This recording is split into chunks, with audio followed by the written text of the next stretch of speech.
Bismillahirrahmanirrahim. Assalamualaikum warahmatullahi wabarakatuh.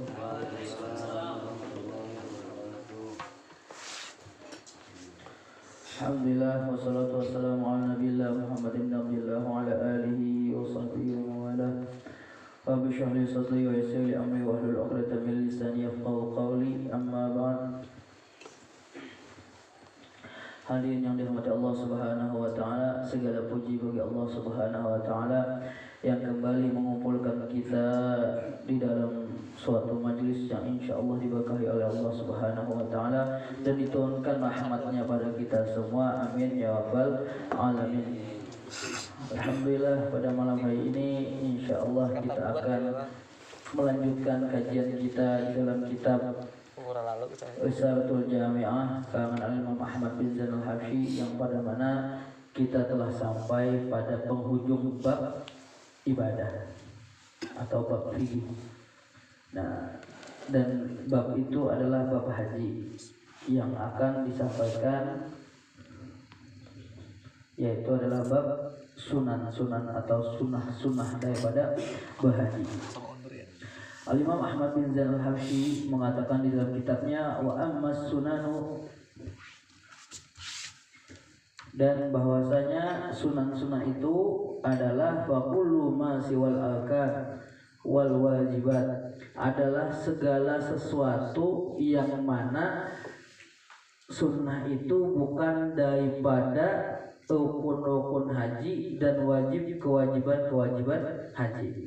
Seperti yang telah kita ketahui bahwasanya rukun-rukun haji ada kayak tawaf, wukuf, ya, rukun haji ya.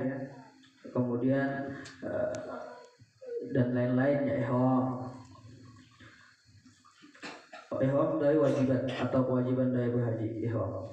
Nah, daripada kewajiban-kewajiban berhaji ini adalah salah satunya juga adalah ihram dari miqat dan bermalam di Muzdalifah, bermalam juga pada malam-malam tasyrik di Mina, dan melempar jumrah, tawaf wada. Nah, itu adalah daripada rukun dan wajib-wajibnya berhaji. Nah, sunnah itu selain daripada apa yang telah kita sebutkan tadi, dan hukumnya kalau meninggalkan sunnah faman taraka rukunan lam yasihha hajjuh. Nah, barang siapa yang meninggalkan rukun di dalam berhaji, maka belum sah atau maka tidak sah hajinya. Yang meninggalkan rukun haji misalnya kayak tawaf, apalagi sa'i, halaq, mencukur rambutnya, itu kalau ditinggalkan maka enggak sah hajinya. Wala yahillu min ihrami hatta ya'tiya bihi. Wala yahillu, dan dia tidak akan halal atau tidak akan keluar daripada ibadah haji tersebut hatta ya'tiya bihi, sampai ia melaksanakan rukun-rukun yang telah ia tinggalkan atau yang telah dia belum kerjakan. Jadi kadang keluar daripada ihramnya, kadang keluar daripada ibadah hajinya kalau belum melakukan rukun-rukun yang disebutkan tadi. Ini misalnya kadang melakukan tawaf, makanya harus melakukan tawaf. Kenapa? Karena kalau inya kada melakukan tawaf, maka inya kada belum keluar daripada ibadah hajinya. Memang kenapa kan belum keluar daripada ibadah haji? Yang mana aja alhamdulillah dalam ibadah taus. Yang masalah itu adalah ketika kita berihram atau di dalam ibadah haji ada beberapa hal yang tidak boleh dilakukan. Misalnya akad nikah atau bersenggama dengan istri, banyak yang lainnya nggak boleh dilakukan. Walaupun misalnya udah pulang, oh gimana dong? Saya udah pulang ke Indonesia, gimana dong? Saya belum melakukan tawaf. Ya udah, maka balik lagi ke sana. Lah gimana kalau misalnya bulan hajinya udah selesai? Ya udah, tunggu bulan haji selanjutnya.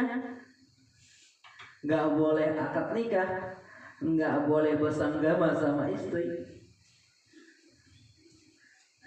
Karena dari itu adalah hukuman bagi orang yang meninggalkan rukun-rukun di dalam berhaji. Tapi insya Allah kalau sekarang ini insya Allah untuk meninggalkan itu insya Allah enggak, karena udah ada yang mentartibkan atau gairnya. Ya. Kecuali berangkat sendiri, ya ini yang susah, tapi nggak mungkin juga karena sekarang harus melewati prosesnya. Ya. Wala yajibu damun wala ghayruh. Maka kalau sudah dia meninggalkan daripada rukun berhaji, maka tidak ada yang bisa menambalnya atau menggantikannya walaupun itu dam atau denda. Kalau meninggalkan kewajiban haji ya kena dam atau kena denda, menyembelih kambing. Atau biasanya kalau di Indonesia ini langsung bayar berapa harga kambingnya, langsung dibayar duitnya. Nah. Kayak ada yang kawal menambali atau menggantikan daripada rukun tadi walaupun itu dam, kada kawal, maka harus dilaksanakan. Ya, maka harus dilaksanakan. Wa thalathatun mil arkan la tafutu ma dama hayyan. Dan ada 3 rukun, ya, la tafutu tidak akan pernah terselesaikan, tidak akan pernah bisa selesai mada mahayan selama dia masih hidup. Apa aja itu rukunnya? Kalau misalnya meninggalkan rukun tersebut nih, wahya tawaf yang pertama. Nah kalau meninggalkan tawaf itu tadi, walaupun sudah balik ke Indonesia maka dia masih dalam keadaan ihram, dalam keadaan beribadah haji. Ya, sa'i. Dan kedua sa'i, perjalanan dari Safa dan Marwah. Wal halaq, dan mencukur rambut. Kalau untuk kita laki-laki ini wajibnya cuma 3 helai. Tapi afdolnya itu digundul. Itu afdol. Tapi kebanyakan orang-orang yang berhaji pasti digundul. Ya. Wa man taraka syai'an minal wajibat sahha hajjuhu wa lazimahu dam. Dan barang siapa yang meninggalkan kewajiban haji maka sah hajinya. Nah, ini beda ya. Kalau dia meninggalkan rukun maka kan sah hajinya. Dan kada keluar daripada ibadah hajinya masing-masing. Ada tahallul, bahasanya itu tahallul atau halal daripada ibadah haji. Nah kalau meninggalkan wajibat sah hajinya, cuma walazimahu dam, dan tapi harus baginya untuk membayar denda.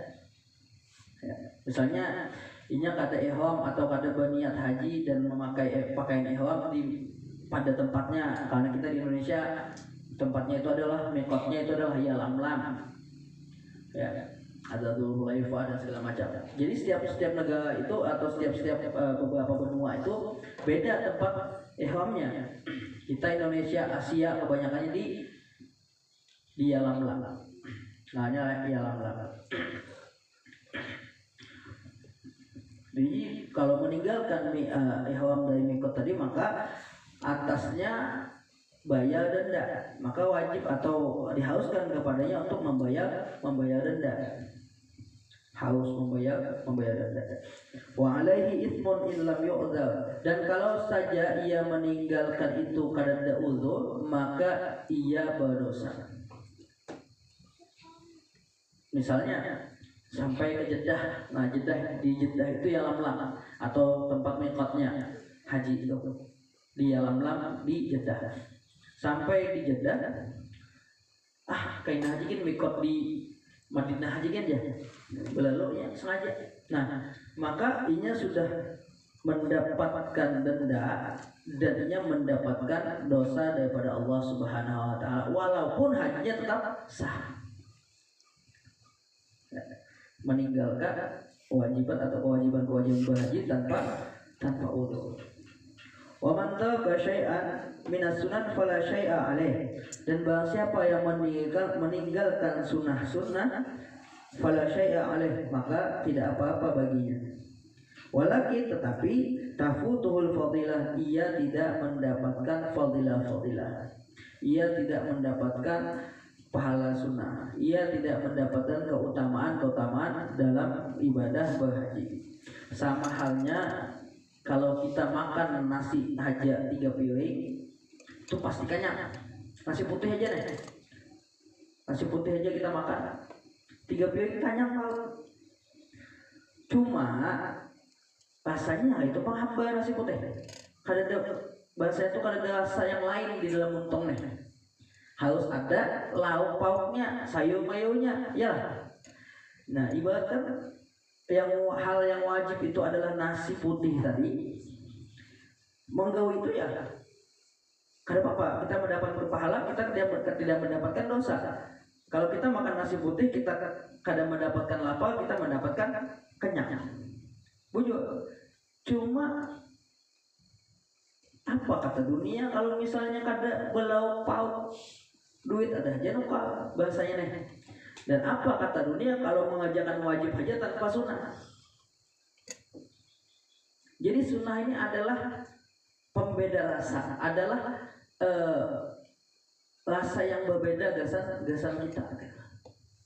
Tambahan pahala juga gasan kita. Dan barang siapa orang yang mencintai Nabi, maka ia menghidupkan sunnahnya Nabi Muhammad Sallallahu Alaihi Wasallam.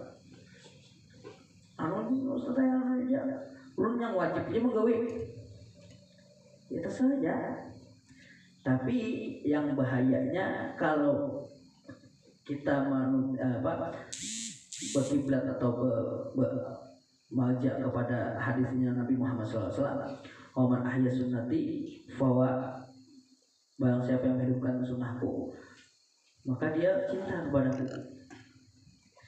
Nah, berarti kalau kita kadang hendak melakukan sunnah Nabi, apakah kita bukan pencinta Nabi?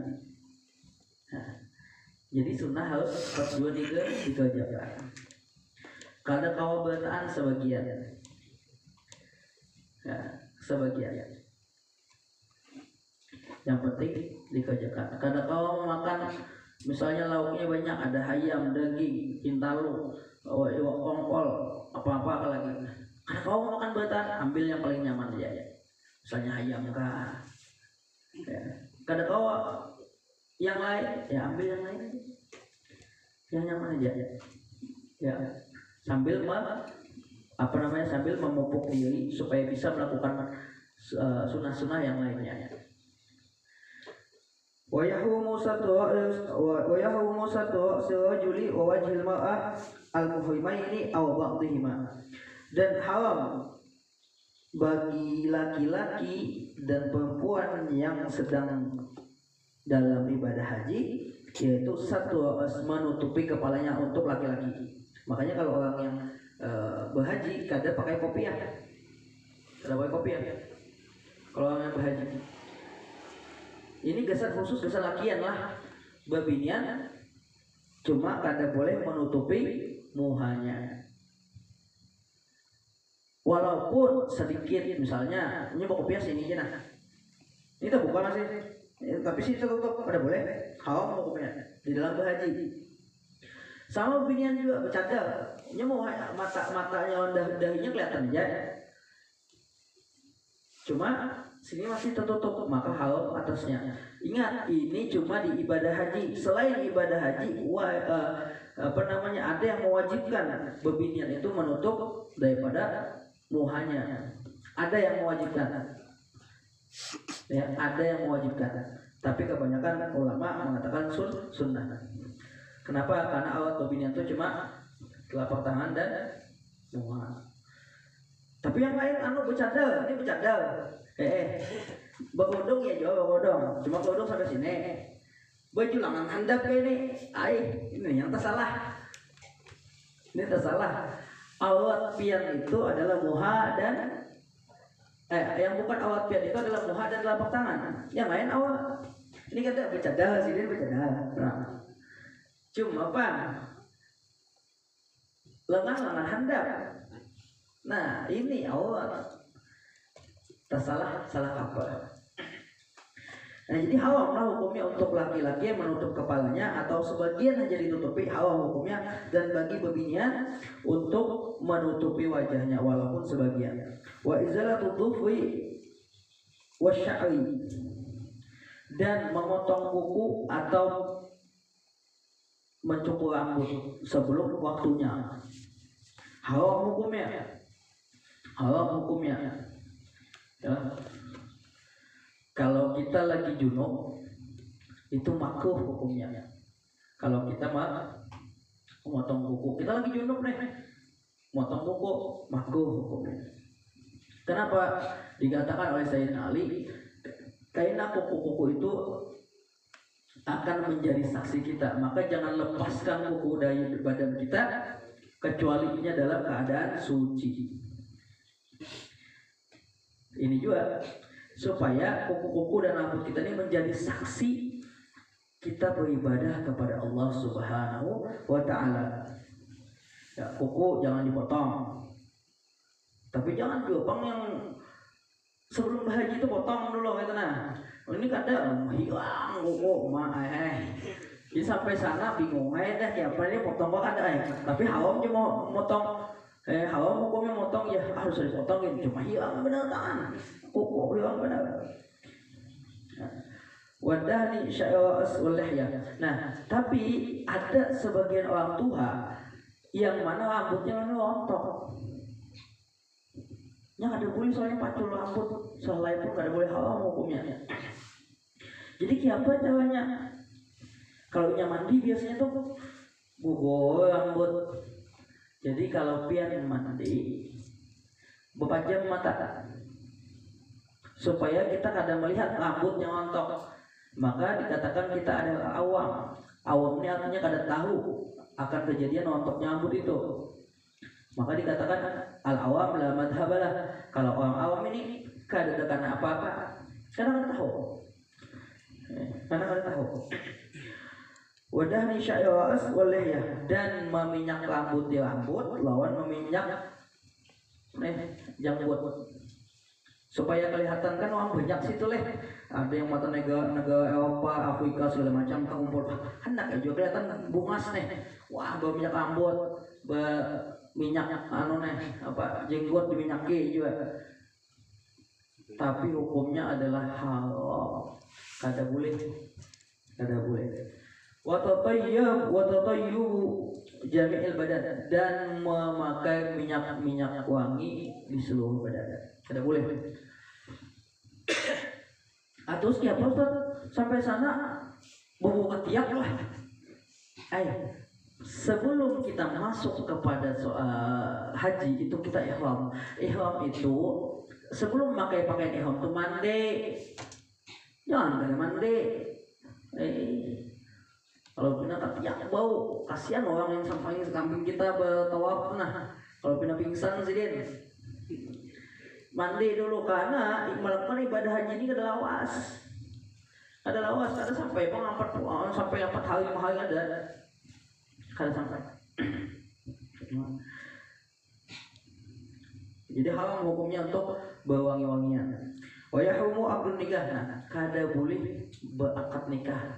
Ya iyalah, masa orang berhaji berakad nikah. Kita lagi pakai ihram nih. Ketemu ada binian bungas. Wah, bawa berkawin, nah ada boleh. Kena ibadah haji boleh. Nah makanya tadi yang dikatakan kita di awal tadi, kalau kita misalnya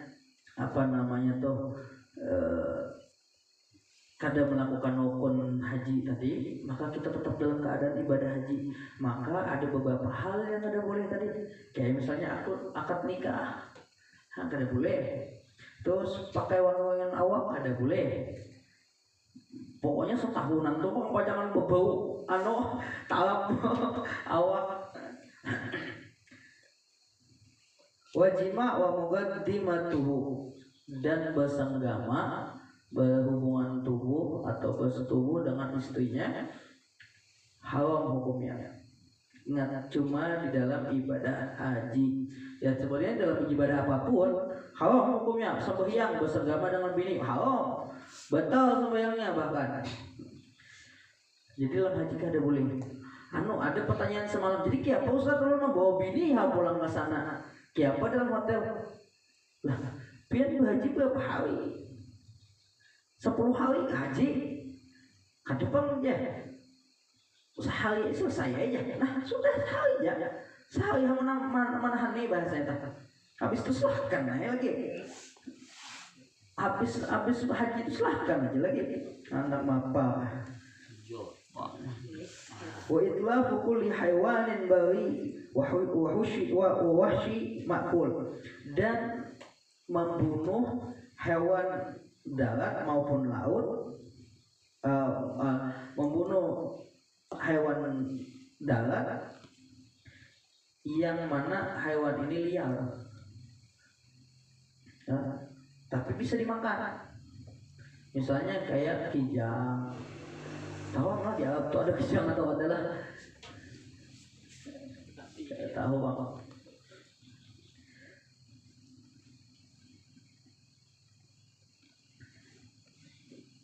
Wal ma'atu karajuli fil muharramat, dan babinya itu sama apa yang diharamkan kepada lakian maka diharamkan juga kepada babinya.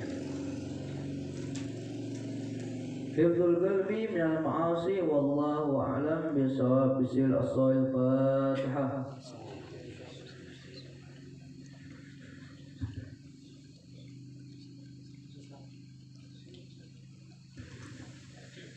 Allahumma shalli ala sayyidina Muhammadin wa ala alihi wa sahbihi wa sallam.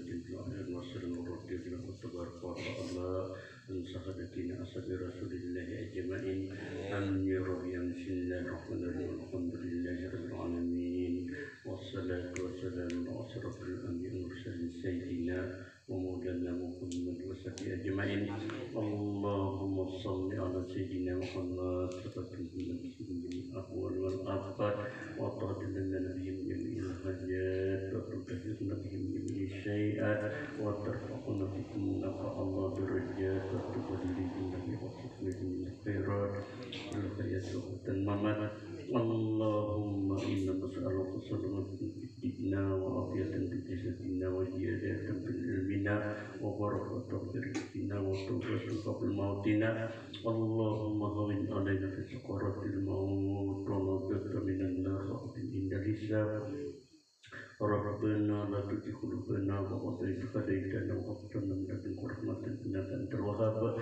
Rabbana atina fid dunya hasanah wa fil akhirati hasanah wa qina adzabannar. Wa sallallahu ala sayyidina Muhammad wa sahbihi ajma'in. Subhana rabbika rabbil izzati amma yasifun wa salamun alal mursalin walhamdulillahi rabbil alamin.